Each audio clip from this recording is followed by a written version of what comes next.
দেশের বৈদেশিক মুদ্রা রিজার্ভ আবারও $30 বিলিয়ন ঘরে ফিরেছে।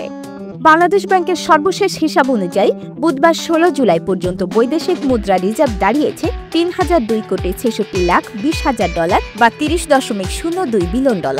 বাংলাদেশ ব্যাংকের নির্বাহী পরিচালক ও মুখপাত্র আরিফ হোসেন খান জানান, আন্তর্জাতিক মানদণ্ড balance of payment and international investment position manual BPM-6 অনুযায়ী রিজার্ভের পরিমাণ $2,499,54,000 অর্থাৎ প্রায় $25 বিলিয়ন। তবে বাংলাদেশ ব্যাংকের নিজস্ব হিসাব অনুযায়ী দেশের রিজার্ভের পরিমাণ এখন আবারও $30.02 বিলিয়ন ছাড়িয়েছে।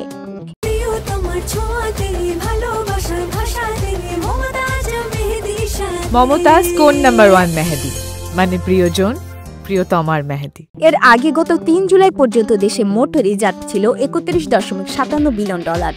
BPM-6 অনুযায়ী ছিল $26.51 বিলিয়ন। ওই সময় ব্যবহারযোগ্য রিজার্ভ ছিল $20 বিলিয়নেরও বেশি।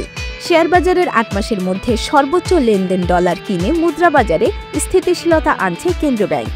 জুলাই মাসের শুরুতে বাংলাদেশ ব্যাংক এশিয়ান ক্লিয়ারিং ইউনিয়নের আকু সদস্যের $2.02 বিলিয়ন দায় পরিশোধ করেছে।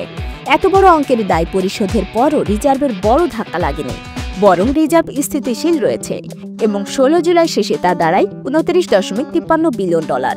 BPM-6 অনুযায়ী হিসাব করলে সেই সময় রিজার্ভ ছিল $24.46 বিলিয়ন। কেন্দ্রীয় ব্যাংক মনে করছে, রপ্তানি আয় এবং রেমিটেন্স প্রবাহ ইতিবাচক থাকায় রিজার্ভে স্থিতিশীলতা বজায় রাখা সম্ভব হয়েছে। Desk report, অপরাজয়া।